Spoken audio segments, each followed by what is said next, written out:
36. My name is Sarah, and today is June 3rd, I think. I'm on a bit of a hiatus from reality. I'm not in school. My placement doesn't start for another 5 days, and I've been out on the islands and deep into the North Woods, so I have kind of lost track of time. But I think it is the 3rd. I want to welcome new and returning viewers. Thank you so much for taking some time to tune in. And also, as always, thank you so much for those of you who have reached out and made a point to make a comment or share something of interest or offer your condolences for our recent adjustment in the family. So I really value that piece of the podcast. I know I haven't been as attentive to the boards as I've kind of come down off some struggle, but with any luck, the structure that my placement will now add will also provide a little structure for my ability to keep up with corresponding in other ways besides the podcast. So I have new introductions on the board, and I of course forgot to bring them up because I was looking at the topic for today. I've had a couple questions that I'm going to address over the course of the next couple episodes. There are two that I'll hit today, and there won't be a Textiles in Time, although this kind of plays a little bit into Textiles in Time, so there's not an official Textiles in Time. And one has to do with my personal sheep, so I'll address that in another section. Of course, my iPad doesn't want to bring up Ravelry, it just wants to bring up Revelry, which are probably two in the same for me. Well, I'll start with a real triumph. Today we're going to have finished objects, woohoo, works in progress, spinning, the questions, matters of interest, if you will, and then a fond farewell. So let's start with the finished object. I finished the Baby Cables and Big Ones Too by Suvi Simola, and I'm really pleased with how it came out. This was out of Fulla, Shetland, and I used, my notes say around 900 and some odd yards, which blows my mind, but I had 24 balls of, they were 30-gram balls. I'm not sure what that translates to yardage. I have to look at my notes. And I had 24, and I used 18 of them. So I had 5 left over. So anyway, I need to sort that out and get a feel for what the yardage actually is before I'm like, yes, it was only 900 yards. I think that would, I mean, that's like what I need for a vest. But anyway, it's finished, and it is cold enough here today to wear it. It was a balmy 45 degrees. And we had built a fire. It was damp. I'm wearing wool long johns because the fire went out and I haven't rebuilt it. And so I was bumming because when I originally finished it was like in the 80s, and it's not 100% dry. It's a little bit damp, but I figured that by wearing it I could probably push some heat out and finish the job, kind of like an airing cupboard. So you can see there's some cable detail on the arms, and then the cable detail here. I'm not going to stand up. And then there's a shoulder detail only on this one arm, and then 2 smaller cable details in the back. So I am over the moon happy about finishing this. So the one thing that does cause for me, though, is a little bit of anxiety because of what to put on the needles next. I have a couple projects, but I usually like to have a sweater and a shawl going on the needles, and I have a pair of socks, which I'm only stymied. I didn't bring them to show. I'm stymied by one thing, which is I need to set up to turn the heel. Like, get over it, Sarah. Right? So let's go right into works in progress. All right, here's my Ravelry page. So helpful. I'm 4 members away from reaching 400. That's pretty exciting. So this is the Hapalong. I don't think I've done anything per se different because I'm waiting for some yarns. The Navajo Churro I spun up, I got 66 yards for an ounce, I think, or 54 yards, I think, for the ounce, and I need the lowest yardage for the contrast color is 66, so I think I'm just gonna go for it. But I think you may have seen this last time on Wool Therapy, but I have added the contrast row. This is American Jacob, spun by Emily of Fibertown, hand prepped and hand spun, that she sent to me, and it's such a what's the word I'm looking for? It's such a, I don't know. I don't want to use the word special because that just sounds so lackluster for what I really mean. But in lieu of the fact that I cannot generate any interesting vocabulary, it's so special to have a piece of somebody else's work in this particular piece of work. So this is the Half Hansel by Gudrun Johnston. I'm knitting it as part of the Knit British Hap-Along. Did I say it was the half version? I feel like I need to say that because Claire of New Hampshire Knits is knitting the full version. And if you listen to her latest episode, has not been a pretty experience. And I think she made some offhanded comment to me about, oh, half version. And now I'm like, oh my God, it's just the half version. But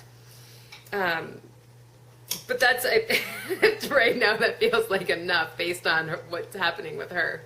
So anyway, this is the Hog Island garter, and then the Jacob, and then the next thing I need to add is the Santa Cruz, which is on its way. I ended up, I think it's like a gray brown from Blue Oak Canyon, and I believe I'm getting 10 ounces of raw fleece. This year's clip, she says this, I gotta check with her, I feel like the staple is around an inch to maybe an inch and a half. So in corresponding with Lynn from, I feel like it's Blue Oak Canyon, she had two fleeces, one that they've left on for 2 years, and then one which is just a year's worth of growth.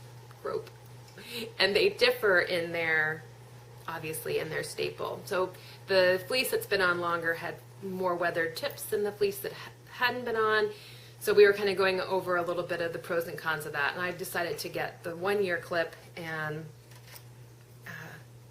I'm really excited to get that in the mail. Lynn is going to do an interview with me sometime around the end of June, so I'm really excited about that. And I have a couple other irons in the fire with some other interesting people I'm going to pull for audio interviews. So anyway, there it is. Now, the other piece on the needles, which I was working on last time, is the color Affection, which I'm calling the color Defection, because it's in all gray.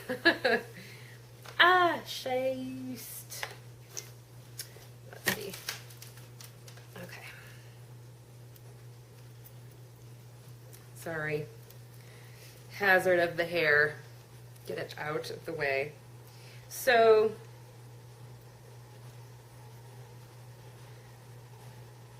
curses. Oh, there it is. Okay. So I've finished the major section of back and forth garter stitch stripes, and I'm working on a series of short rows. So here it is. No, let's go this way. There it is. It's really nice. You can see the high contrast of the grays here. This is the Vermont Wool Company. I always want to call it the Gotland Company. Here it is. Oh, the Gotland Wool Company. I love her tags.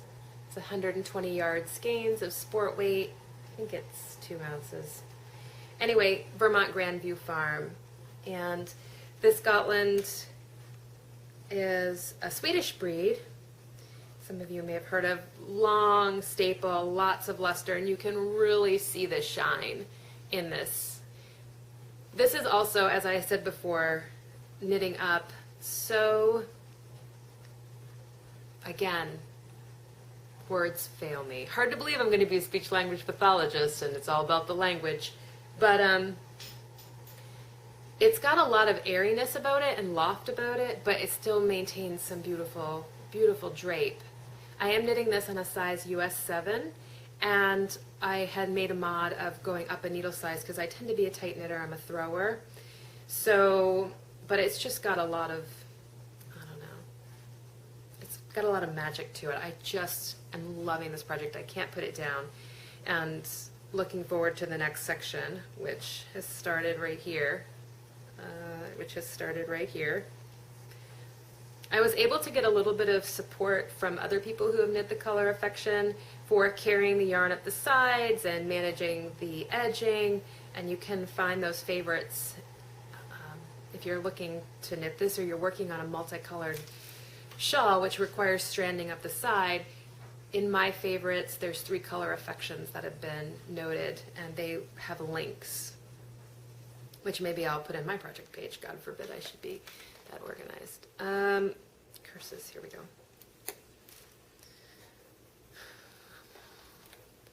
So here's the darkest color. It's hard to really differentiate that from the other one, isn't it? The light. And then it goes to the pewter and then to the mist. So anyway, I'll give you a better understanding of that gradient. There. So I'm loving it. That's all that's on the needles. I have aspirations. I will be putting on the name of that is the Anagonsta vest. It's by Ilsolda Teague. And it's a vest that has traveling stitches and cables, and I'll be doing that out of 13 Mile Lamb and Wool Company. And let me see if I can just bring up a picture for you.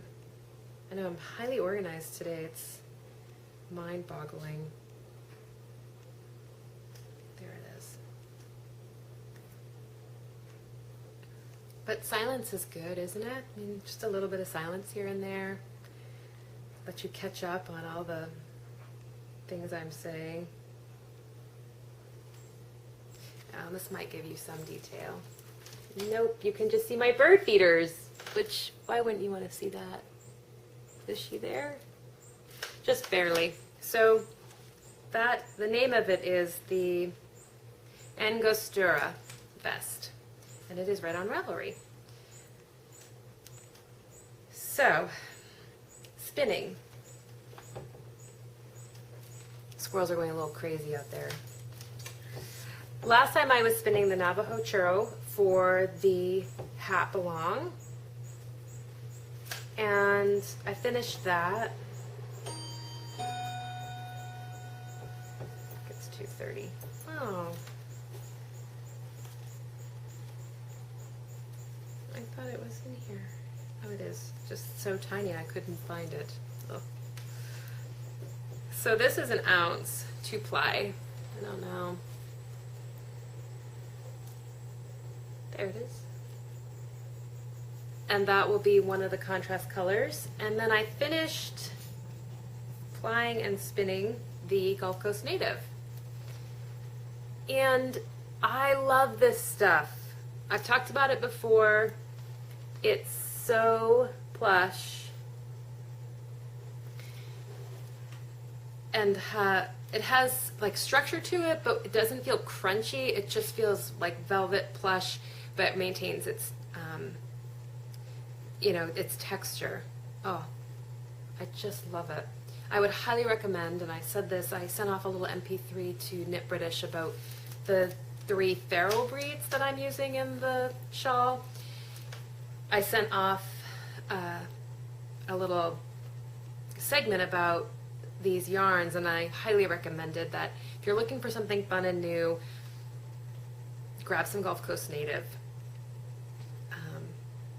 I'd love to do a sweater's worth sport weight out of this. Be gorgeous.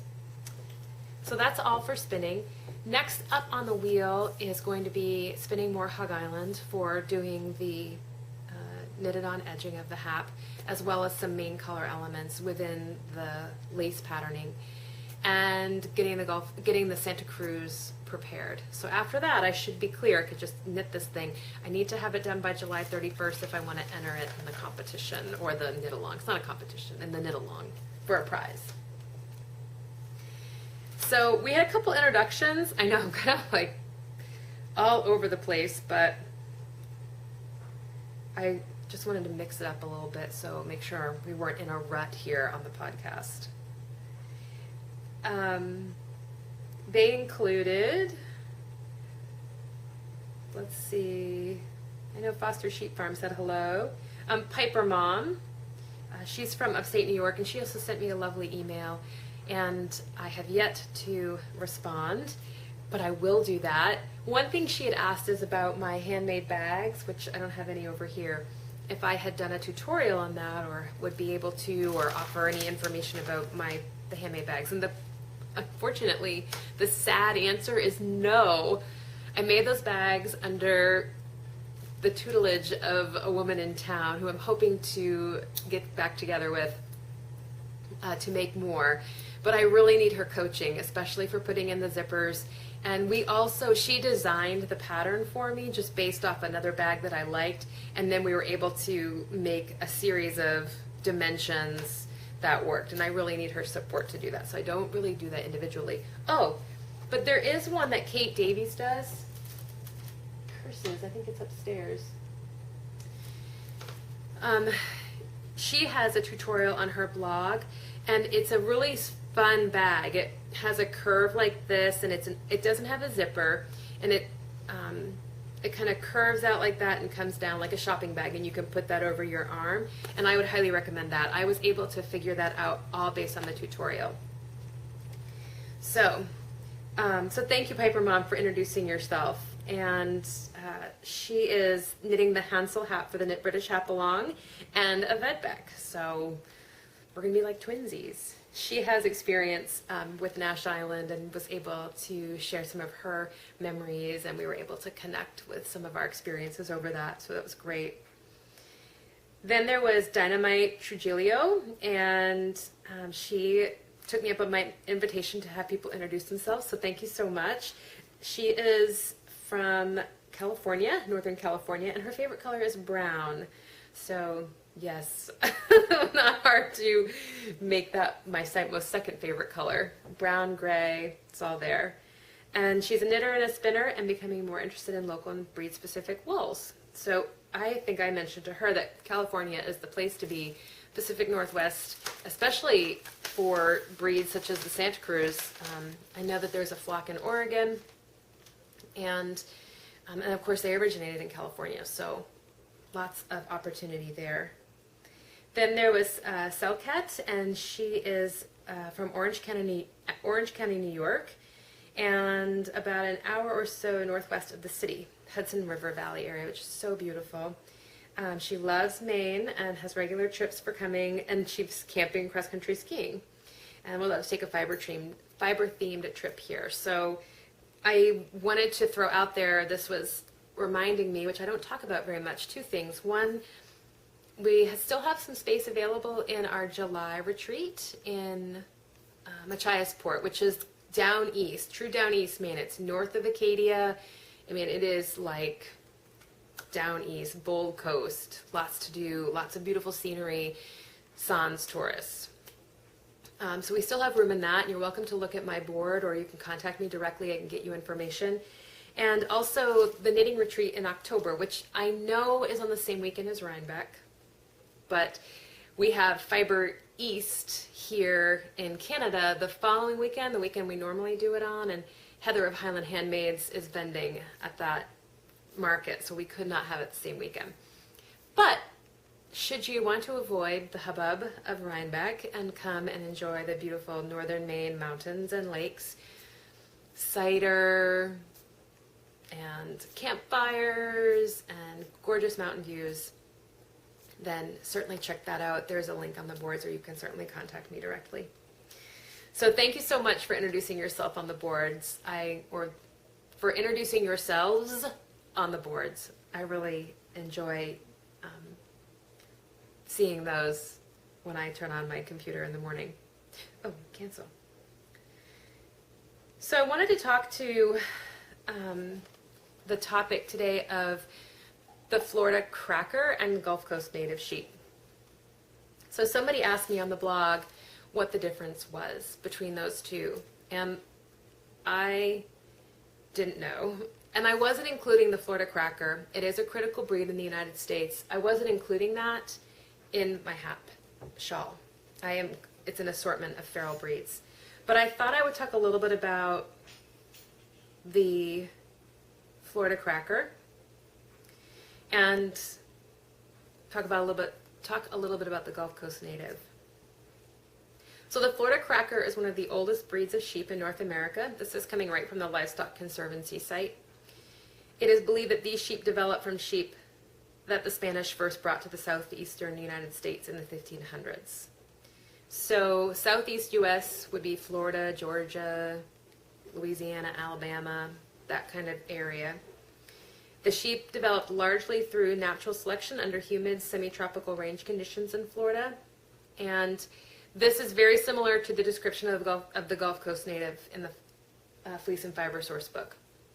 The one thing I wanted to note about that, which is something I noted in the recording I sent to Louise of Knit British, is adapting to semi-tropical climates, warm and humid and wet, is a really key element of disease resistance. So one of the things that sheep are susceptible to is hoof rot or foot rot. So it's a bacteria, I believe.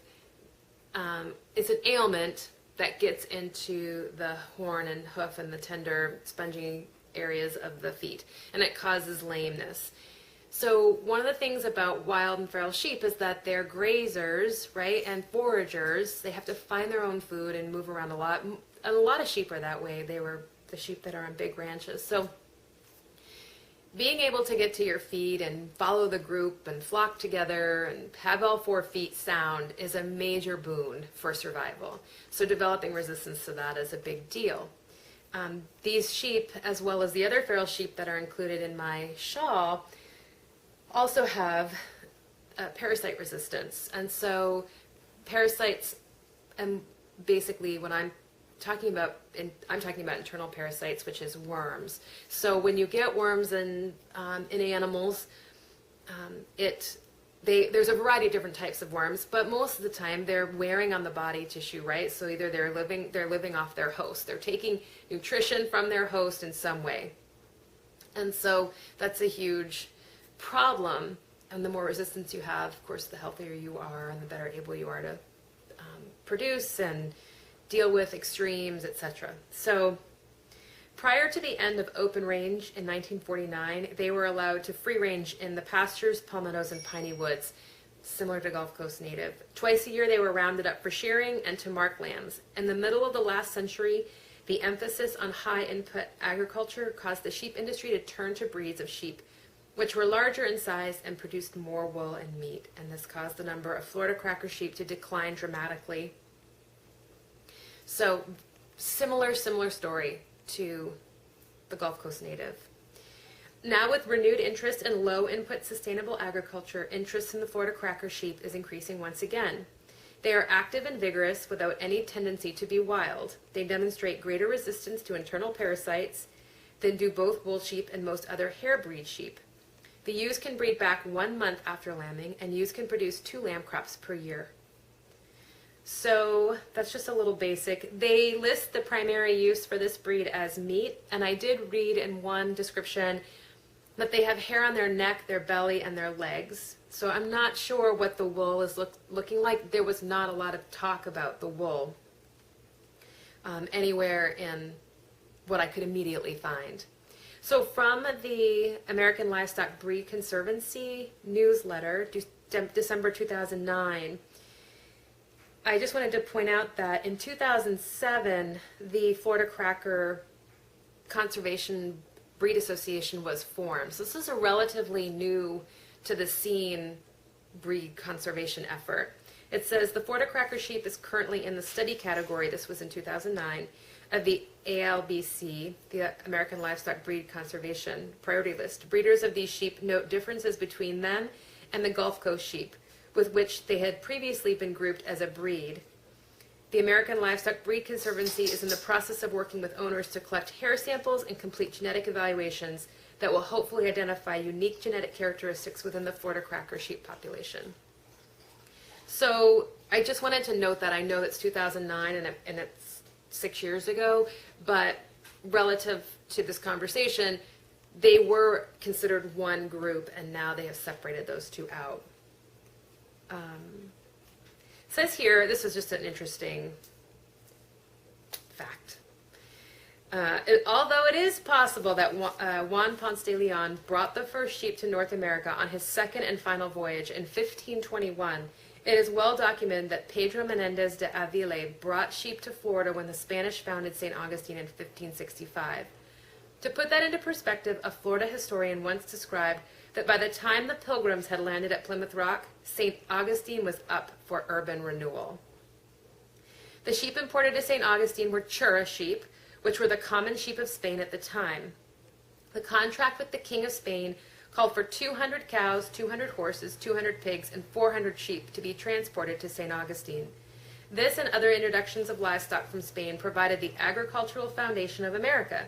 These animals adapted to Florida's harsh living conditions, enduring countless hurricanes, wildfires, and tropical storms to become the famous cracker livestock.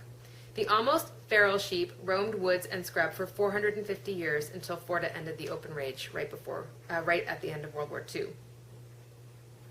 So I just thought that was interesting with the relationship to some of the American, or European expeditions that were coming over very early on to the Americas, and again, how that sheep heritage can tie us into historical heritage. Just so interesting. 2007, the Florida Cracker Sheep Association was formed, and the goal was to make a more concentrated effort to save the breed before it was lost. So, anyway, interesting. I'm not going to be using the cracker fleece in my shawl. I don't even know if I could find any, but that would definitely, I could definitely put that on my list of interesting things to do in the future. So I do not have any interesting feral critical breeds in my flock, but I have 3 sheep. Nitty Girl 1 of Undead Yarn and the Undead Yarn podcast asked a little bit about my flock. And I have 3 sheep right now. They live at my parents' because we do not have the pasture land or the protection for those animals up here in northern Maine. And I'm getting another sheep. We kind of are a retirement home for sheep. So I had an original flock of like 8, and they have passed away. And we got 2 kind of bum lambs a couple of years ago from a friend. She didn't think that they were growing well. She didn't want to breed them, and I didn't want them to be culled. So we took them into the home, and they're Little Girl and Rosebud, both Icelandics. And then I have Isla, who's an Icelandic. And Isla, I think, is going to be 10 this year. And she definitely was showing her age this winter. She had a little bit of arthritis issue, but we were able to manage that. And so they have just all been shorn, and they will be shorn again in October. And that fleece is the fleece that I will use for hand spinning and or yarn. I did have Little Girl's fleece sent off through One Lupin Fiber Arts, and that is coming back as yarn and will be available. So I'll let you know when that comes out if you're interested in picking up some Fiber Trek farm yarn. What I was going to say is I'm also getting another sheep. Her name is Sassy. She was actually part of the original flock that I ran, which was around 40 at a educational farm. So we have about 40 Icelandics. I lamb them pretty much every year. And Sassy was one of my original, who's still alive. She did not lamb this year, but she lambed last year. And so hopefully she'll be able to hang around and live out her days at the Hunt household. So that'll be 4 sheep. There's possibility for more. I've been talking about building a small hand spinning wether flock. Wethers are castrated males, and they are great for producing fleece because they don't manage the same stress that a female does, especially if she's a breeding female. So all of their energy can go into growing beautiful fleece. And then you could have a variety of different types of wethers, and just get to play with different breed fleeces. So that's one of the thoughts that I have about where I might go in the future with a hand spinning flock. All right, that being said, at the end of today's podcast, I've just inserted a little video I took about our trip to northern Maine and up to a cabin that is special to my husband. It's owned by a couple of his friends. And we went up there for a couple days with my parents, and I just took some footage of some woodland wildflowers and you know, what the cabin looked like and that type of thing, kind of the outside piece. I did get to see my first American egret when I went up there, and American egrets, who knew, come to Maine, come to way northern Maine. They're all white, and they have black legs and yellow beaks. They're big birds. If you're familiar with herons, like a big great blue heron, they resemble the same body structure. So they're wading birds, and they're very big and very tall, and kind of in the stork, heron, egret category, crane category. So we're paddling up this marsh, and it's a big white bird, and I'm like, God, it's a big gull. And then we looked closer, and it was this American egret. It was fantastic. We also saw two otters playing. They jumped up out of the water, and they were hissing at each other and rolling around, and kind of like, we think there were three, but we saw one right offshore, and then as we paddled out further, this is a big lake, we were right in the shoreline, there were two more that came up and were playing, and so that was a really great sighting. And then we heard an owl, probably a barred owl, and then we came back, and then my husband took my parents up, and they saw a moose. So I didn't get to see them. Everybody saw a moose but me, because my husband saw a moose the next day, and my dad saw a moose the next day, and we didn't see any moose driving out. We've had the bear here. He hasn't been here in a while, or she hasn't been here in a while. She was adorable. She stayed for about an hour, and got on top of, we have an overturned canoe on sawhorses, and got on top of that and was just kind of eating the bird seed out of a bird feeder that's sitting on it. It was I watched her for about, I think I said that, for about an hour, and just very entertaining, and did not ruin any of my bird feeders. She was very gentle with the way she handled stuff, and was licking stuff out and using her paws with the hummingbird feeder. So that was highly entertaining. So that's all that's been happening. I'll insert that footage at the very end, and I will see you in 2 weeks. All right, bye. So I just thought I'd give you a little tour. We go for a little walk. My husband and I and my parents are hanging out at a friend's cabin in northern Maine. That's the shed. And we're on a lake. We're going to go down and see that. But a lot of the wildflowers are in bloom. Oh, who's that beautiful dog? Coey is sleeping in the cabin, not interested in coming out.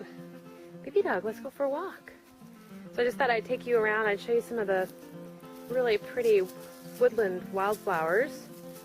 I don't know all their names, but the bunchberry here is just stunning because it has had a lot of opportunity to create ground cover. So,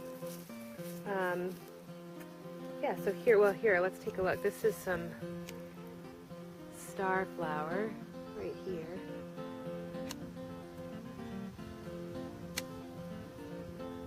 And then the bunchberry is right here. And it'll get red berries. And you'll be able to see that there's quite a bit of coverage as we go around. Here's the cabin. This is the side. Built out of logs from right here on the property. So we're gonna see all that beautiful green ground cover. That's all the bunchberry. I'm gonna try and go slow, not make you sick. Go ahead, Babel. I thought we'd walk down to the water. Come on, baby dog. Tons of fun. Yeah.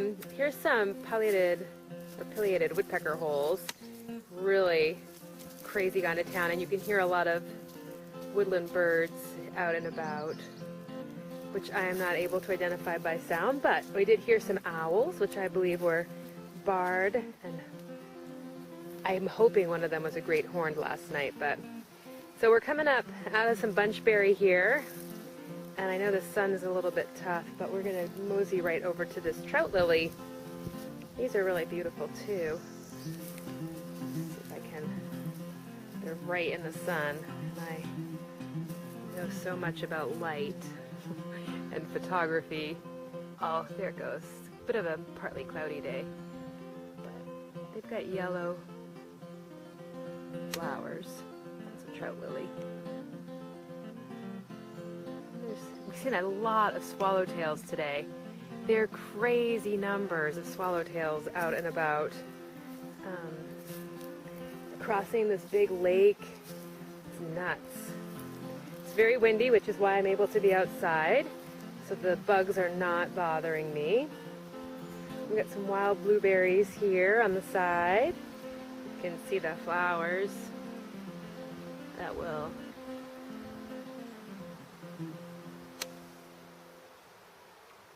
And the bumblebees have been hanging out with those. All right, gonna keep moving because I'm starting to get bitten.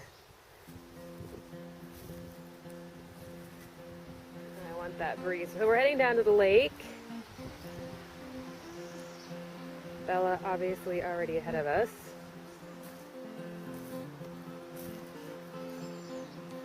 Oh, I scared that swallowtail, so I can't get it for you. Here's a lady slipper. All these woodland wildflowers are protected in the state of Maine. I don't know if they're nationally or federally protected, but it's illegal to pick them. So anyway, so here we go, down to the dock.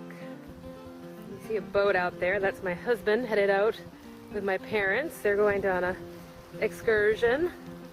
Rob and I went on an excursion this morning out and paddled in the marsh, and I saw my first American egret in Maine, which was really exciting.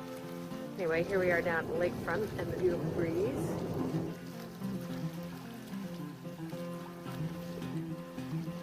And I don't see any activity on the beach. So let's go back up and we'll get a shot of the front of the cabin. So coming out from the lake, I thought I would just pan up to the cabin. There it is. There's a sun porch, glassed in. You can hopefully see moose walk by, but mostly we get to see hummingbirds. And you can see all of that beautiful bunchberry. These are these little white orchid flowers I'm not sure the name of, but I can show them to you. There they are.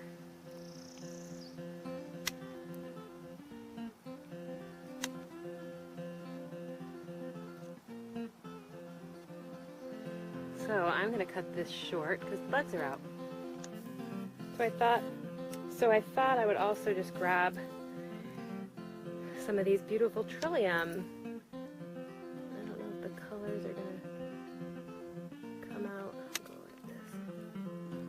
They come in different colors, white, pink, and then this kiss. Gosh, I hear something. Sorry, you're getting a nice shot of the cedars and the spruce.